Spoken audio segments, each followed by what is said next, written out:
we are pretty much the furthest away from a new generation as we could be. Gen 10 was only very recently announced on Pokemon Day, and with generations only taking longer nowadays, Gen 11 and our first look at that is something from the far, far future. And that makes this the perfect time to look back at how Game Freak showed off new generations for the first time, and particularly what the first Pokemon were to hype us up for a whole new world. Let me tell you, it's a pretty interesting look over time at how the series changed and how the marketing of Pokemon has evolved. But first, we start with something equally interesting, except for completely different reasons. The world before Pokemon was a thing. What were the first Pokemon the world ever saw? It's hard to imagine now, with this literally being the biggest media franchise on the planet, but once upon a time the announcement that a new RPG called Pokemon was releasing was nothing worth giving a crap about. Pokemon Red and Green, so the Japanese versions, which were released 2 years earlier than the Western versions, weren't announced in a fancy Pokemon Presents or even got much attention at all. In fact, the first trailer Pokemon Red and Green ever got was released in 2015, when the games came to the 3DS. At the time, it was already not common to announce the biggest games with actual footage, let alone a strange little RPG from a company that hadn't set the world alight and was scheduled for release in 1996, when the Game Boy was on its last legs.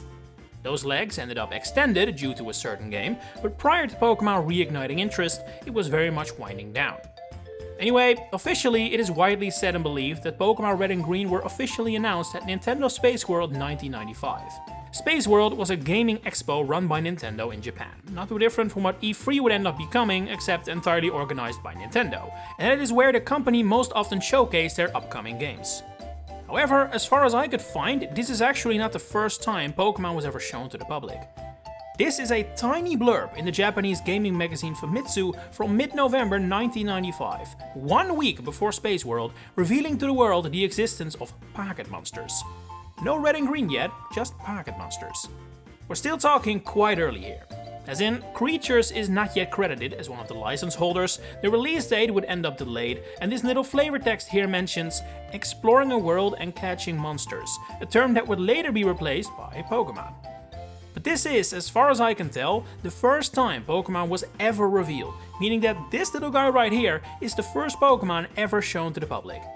In case you don't recognize it, this shot is from Cerulean City, and the Pokemon here is not really recognizable of course, but when it would later release, we would learn the first Pokemon to be shown would be Slowbro. Or I guess you could make the argument it is Rhydon, since that is quite obviously what this monstrous sprite was based on.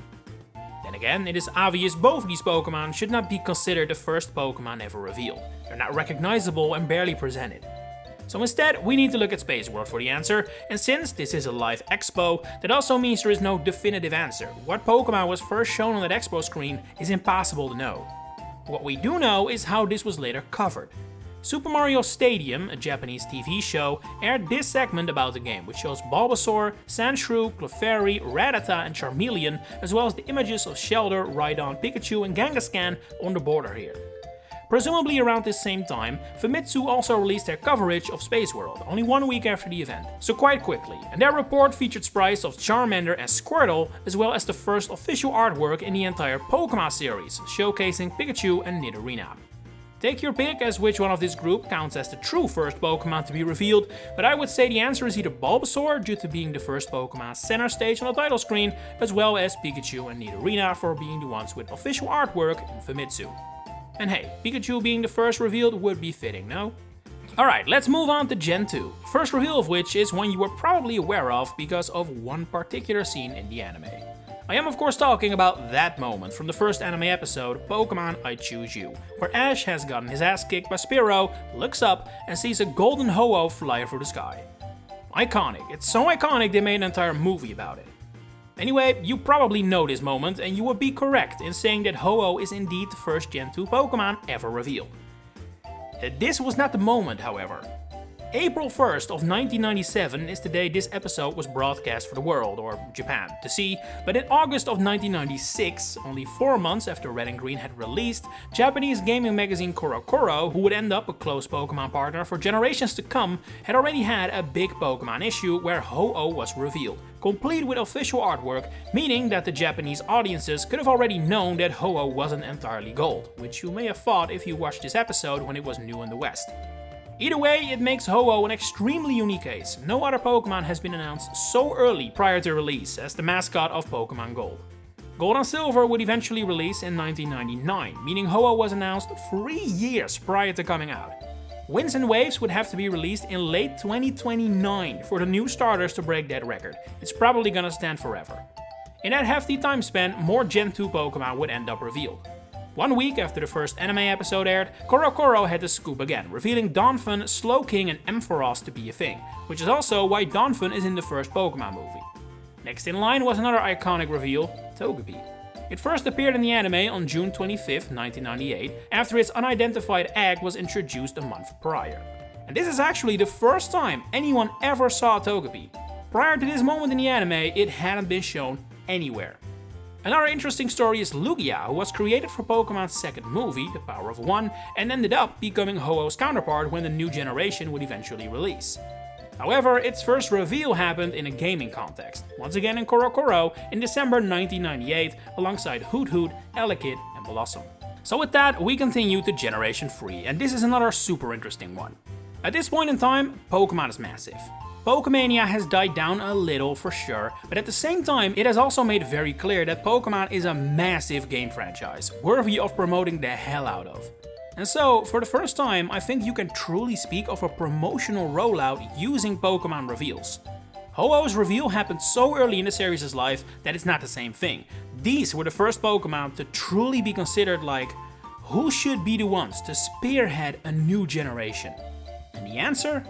Azurill, Kecleon and Wailmer. Yeah, it wouldn't be my first picks either. But it really ended up happening at Pokémon Vesta 2001, which was held on March 7th. And because at this point the internet was actually becoming a bit of a massive thing, this reveal was not just for Japan, this ended up being for everyone. Sarah B may be the best Pokémon website today, it already was back then too. And right there on the homepage, this fateful day, was the news of this trio, their names yet to be localized of course. It's crazy to see this a massive 25 years later, especially the little note from Joe Merrick, headmaster of Cerebi, suspecting and hoping that Azurill is a pre-evolution of Marill. Not only did he instantly get that right, he's also single-handedly responsible for the fact this was the first time a Pokemon reveal wasn't exclusive to Japan. It would be quite a while before Japan would not officially get a first look at a new Pokemon, but starting with this era, Cerebi and other news websites were there to cover it all. A few months later, Kecleon would make his debut in the anime as well. When we move on to Gen 4, we find the runner-up to Ho-Oh's title as the longest time between announcement and release. On May 14th, 2004, 2.5 years prior to Pokémon Diamond and Pearl's release, Munchlax was revealed as the first Gen 4 Pokémon. How this was done is actually unknown. It appears to have been revealed in a magazine of sorts, likely tied into the 7th Pokémon movie Destiny Deoxys, which released 2 months later in Japan and featured Munchlax pretty heavily. This early reveal meant Munchlax would make a physical appearance in quite some Gen 3 games, like XD, Gale of Darkness, Pokémon Dash, and the first Mystery Dungeon games. It took more than a year after Munchlax's reveal for the next Pokémon to show itself, which would end up being Lucario, revealed via a trailer for the next movie in line, Lucario and the Mystery of Mew. At this point, Diamond and Pearl had already been announced, so the arrival of new Pokémon wasn't really a big surprise, like it was with Munchlax, which actually predated the announcement of the new generation. Bonsly, Mime Jr. and Weavile also appear in Lucario's movie, making them the next Gen 4 Pokémon to be revealed. And what is something you can definitely conclude based on Gen 3 and 4 is that around this time, Game Freak liked to introduce Pokémon that are tied to older species.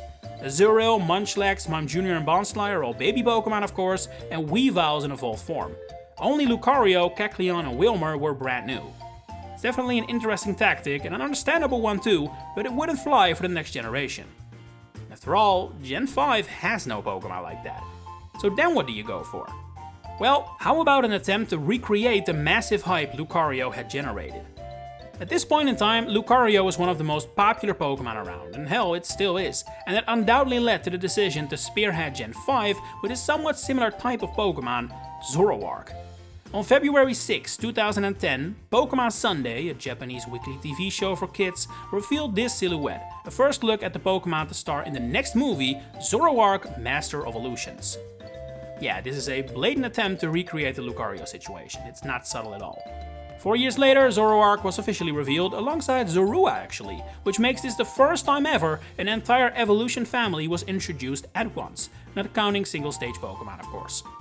3 months later, Pokémon Sunday returned with the same formula, this time with 3 silhouettes belonging to the starters.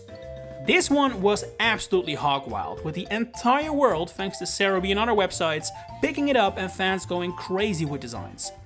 And all of that in the span of 4 days, because that's how long it took Korokoro to show that these were Snivy, Tepig and Oshawott. But fun fan art and arguably the first time a Pokemon reveal actually got the fan base engaged like that, this is an important reveal for another reason too. For the first time ever, the starters were among the first Pokemon revealed for the new gen. That had never happened before, at least if you don't count the unclear Gen 1 reveals. The Gen 2 starters were the 16th, 17th and 18th Pokemon revealed, the Hoenn starters were 8th, 9th and 10th, in Gen 4 they were 18th, 19th and 20th, and now they were the 3rd, 4th and 5th. I think that says a lot about how Game Freak had finally got a sense of how people truly experience Pokemon, what their favorites were. Not to mention, it also probably played a role that, again, Gen 5 didn't have any familiar ideas to attach the new Pokemon to, so then a starter might help. Later that month, the box legendaries would follow, and with that, a brand new pattern had been established that would, with the generations to come, turn out to be a surprisingly predictable pattern. In a Nintendo Direct on January 8th, 2013, the late great Satoru Iwata revealed to the world the existence of Pokémon X and Y, with a trailer that also revealed the existence of Chespin, Venekin, Froakie, Xerneas and Yveltal. See what I mean? For the first time since Ho-Oh was the box legendary part of the initial reveal, albeit not yet named, and the starters were also moved up from the second slot to the first. 2 days later, Korokoro's March issue would leak online and reveal that the next name for us to know was the only Gen 6 Pokemon with ties to an old one, Sylveon. Its type and ability were not yet revealed, that would have to wait until a later trailer. The official reveal for Pokemon Sun and Moon followed pretty much the same pattern. On February 27, 2016, Pokemon Day, Sun and Moon were officially announced with a sneak peek at the Pokemon that would later become Pick-a-Pack, but that shouldn't really count. Then on May 10th, the game was officially revealed with the 3 starters as well as the box legendaries, which were at the time without a name. As in, exactly the same formula as X and Y. Well, officially at least. Because there was actually one Gen 7 Pokemon announced before the games were, it just wasn't really positioned that way. 17 days before Sun and Moon were announced, Korokoro had the scoop on a new Pokemon that would feature heavily in the next movie, Volcanion and a mechanical Marvel, that Marvel being Magearna. 4 days later the Pokemon was officially revealed for all to see, but it wasn't yet clear what game it belonged to, and I remember even quite some people thinking it would be the 4th Gen 6 event Pokemon. Until, not long after, Sun and Moon were revealed and it all became clear. But yeah, it may have felt like Zoroark was the last Pokemon movie tie-in to predate its generation reveal, but it wasn't. Magearna was. Because if we then fast forward to February 27, 2019, Pokemon Day again, we find the reveal of Sword and Shield, complete with, once again, the 3 starters. 3 years later, Scarlet and Violet and the exact same thing happened again. Pokemon Day, new game reveal, the 3 starters are first. And surely you remember what happened earlier this year, right? Pokemon Day 2026, new game reveal, the new starters are first. After 4 generations of seemingly random Pokemon being revealed among the first, starting with Gen 5, Game Freak started pushing the starters way more, and they haven't stopped with that since, down to the letter they stick to it. And there's actually another pattern too, if you look a little further. Starting with Gen 5 as well, the box legendaries have always been revealed either alongside the starters or in the next batch of Pokemon. So based on that, I can guarantee you that the next trailer for Winds and Waves will reveal the box legendaries. That feels inevitable right now. And this at least has more history to it. Ho-Oh was the first Pokemon revealed for Gen 2 and Lugia was the 8th. Groudon and Kyogre were actually relatively late, but Latias and Latios were similarly early, 5th and 6th, and Dialga and Palkia were 10th and 11th. So while box legendaries definitely have moved up in release order, they were always quite early, starters not so much. So yeah. Gen 11 may still be years and years away, but I feel quite confident in saying the game will be announced on Pokemon Day, reveal the new starters and perhaps the box legendary as well, and only then start with the rest. But what do you think about this clear and obvious recent pattern? And which Pokemon reveals have you always memorized? Share it in the comments below. If you enjoyed this video, please consider giving it a like, subscribing. If you're also interested in either the Mario or Fire Emblem series, you may want to check out my other channels, Pichupedia and Nagapedia. Links are in the description. For now, thanks for watching and enjoy the rest of your day.